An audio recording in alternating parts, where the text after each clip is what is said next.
Years have passed since Ripley died fighting aliens, and now the scientists in the USN Auriga are working to clone her as a secret project for the military. They've collected some blood from the place where she died, and it takes them 8 tries to finally grow a body that survives the process. Once she's ready, they operate on her to access her womb because an alien impregnated her before she died. Dr. Wren and Dr. Gediman are excited to discover the baby alien has been cloned as well and take it away in a capsule for further study. At that moment, Ripley wakes up and grabs a doctor's hand to smash his face against the glass, but the others immediately knock her out. 3 days later, Ripley wakes up again inside a cocoon-like fabric and finds the number 8 tattooed on her arm. The doctors do a routine check and are surprised by her perfect health. The scar from the operation is already healing and has become very small. When Wren comes too close to taunt her, Ripley grabs him with her legs, proving she now has great strength. Then she tries to choke him, but a guard quickly comes in and knocks her out again. Afterward, Ripley is put through different tests related to language and learning, showing very fast progress and impressing the doctors. They conclude her superior body as a result of her DNA mixing with the aliens. When they show her a picture of a child, Ripley cries because she remembers her dead daughter and the kid she lost during a mission. This angers General Perez because the army wants numb clones that won't think, but it seems Ripley still has inherited memories. Perez argues with the doctors, saying he won't hesitate to kill Ripley if she even attempts to misbehave. Then he checks on their other experiment. It turns out the alien they took from Ripley is a queen, who is also growing fast and will soon lay eggs. During lunch, Gediman and Wren explain to Ripley how they got her blood to clone her and confirm they've captured an alien. She can guess they have a queen and warns them everyone will die, but they don't take her seriously and Wren even insults her. Sometime later, a spaceship known as the Betty arrives at the military station.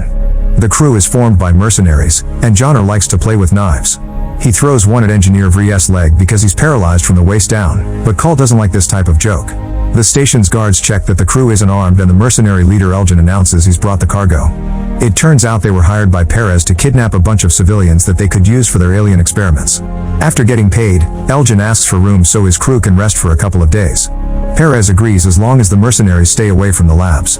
The sleeping victims are taken to the lab and the doctors put a bunch of alien eggs in front of them to impregnate them. Meanwhile, Ripley is playing some basketball by herself to test her new abilities, proving her strength also comes with good speed and fast reflexes.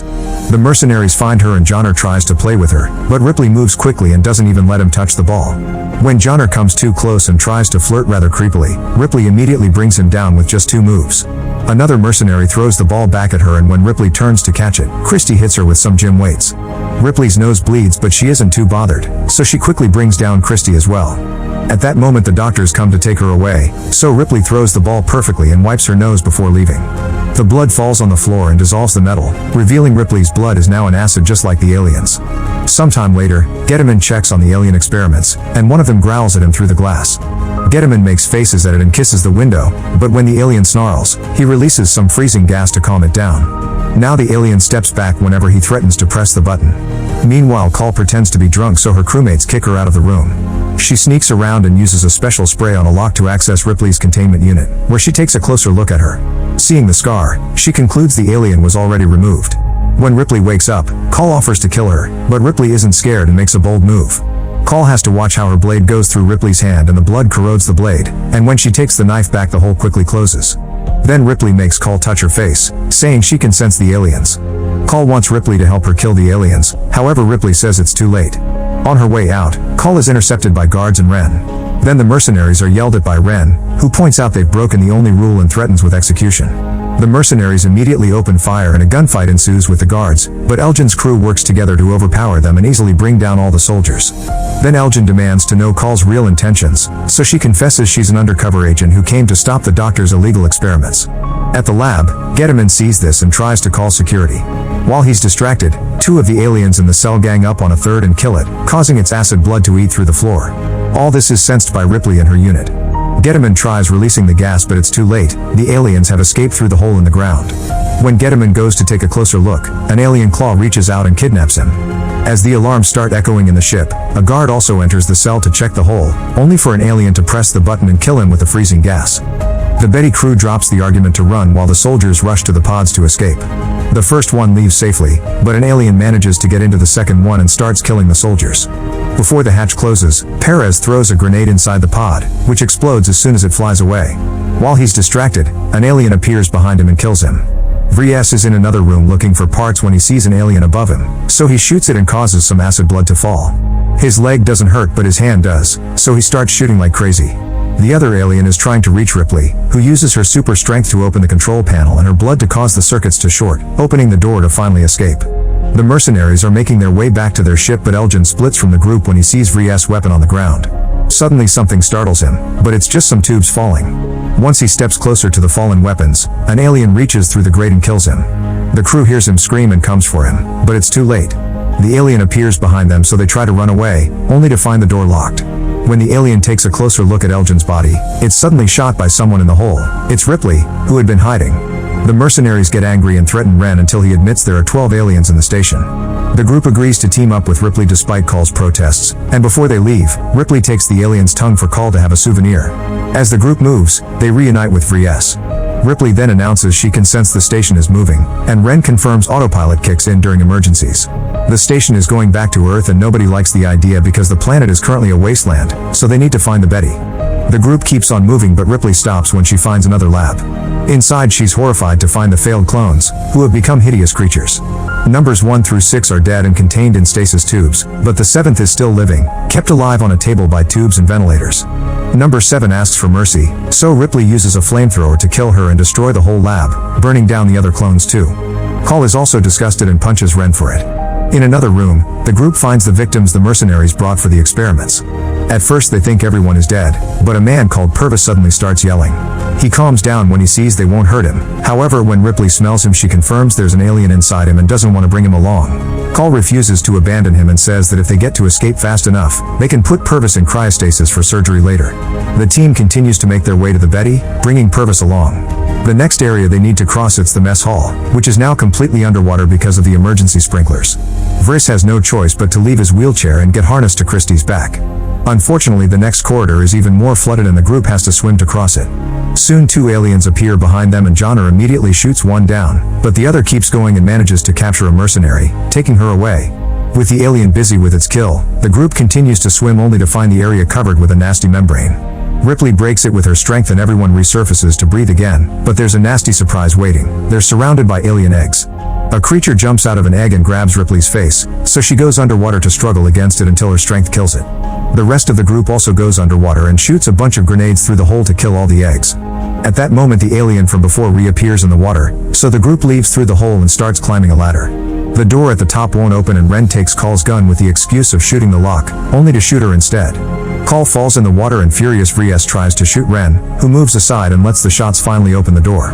He immediately leaves and closes the gate behind him. Soon the alien comes out and starts climbing the ladder as well. The guys try to shoot it and cause some of the acid blood to splash, which hurts Christie.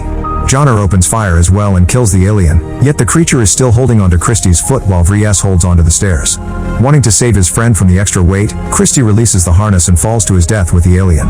The group wonders how they'll escape, only for the door to suddenly open and reveal Call on the other side. Everyone manages to get into a safe room and Ripley checks Call's wound, discovering that she's actually an android. Call confesses that she's one of a legendary second generation of androids who were so lifelike that they gained consciousness and rebelled, burning their internal wireless modems and trying to pass themselves as human. Knowing what androids can do, Ripley takes Call to a small chapel and makes her connect herself to the station's computer. Call confirms the station is heading to Earth, where the aliens could escape and infect the human race. The station has burned too much energy for Call to blow it up, so Ripley tells her to program the ship to make it crash instead. At the same time, Ren is about to reach the Betty, so Call blocks the doors for him and talks through the speakers to tell the aliens where he is. The team starts moving toward the Betty again, and Johnner freaks out when he hears the station will crash soon. He tries to attack Call, but Ripley immediately grabs him by the neck and threatens to take his tongue. At that moment she hears a sound and says the Queen is in pain, only to suddenly be snatched through the floor by aliens. However, the creatures don't hurt her. Because of her changed DNA, they recognize her as their own and take her to their nest. Meanwhile, the rest of the group makes it to the Betty, where Purvis is suddenly shot by Ren. The doctor takes Call hostage, and while they pointlessly argue, the alien finally comes alive in Purvis' chest, forcing him to move toward the Ren. Bullets don't stop him and soon Purvis reaches Ren to start beating him down. At that moment the alien finally comes out, so the mercenaries open fire and kill both Ren and Purvis at the same time. Back to Ripley, she discovers the nest is crawling with aliens and the Queen herself. A cocooned and delirious Getaman is there with the other victims, and he tells Ripley that the Queen inherited her human reproductive cycle.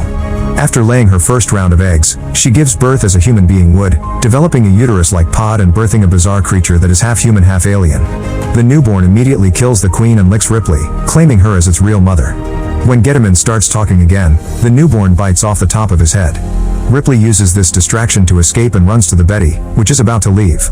Luckily she jumps just in time and rejoins the mercenaries at the cockpit. While the Betty takes off, Call notices a door is still open, so she goes to close it, only to discover that the newborn has sneaked inside. While she dodges its attacks, the ship starts shaking because it's rather unstable. A mercenary comes looking for Call and the newborn immediately kills him. Ripley is suspicious of how long Call is taking and runs to the room 2 in time to find the newborn clawing at Call's wound. She pretends to be a good alien mom and comforts the newborn, distracting it while she throws some acid blood at the window to create a hole. This depressurizes the cabin and sucks the newborn onto the window. Call and Ripley hold on and are horrified to watch how the hole slowly sucks out the newborn's insides until it's finally dead and its whole body is thrown into space. At the same time, the military station crashes on Earth and explodes, killing all the aliens inside. In the cockpit, Johnner and Vries try their best to control the ship considering they aren't pilots.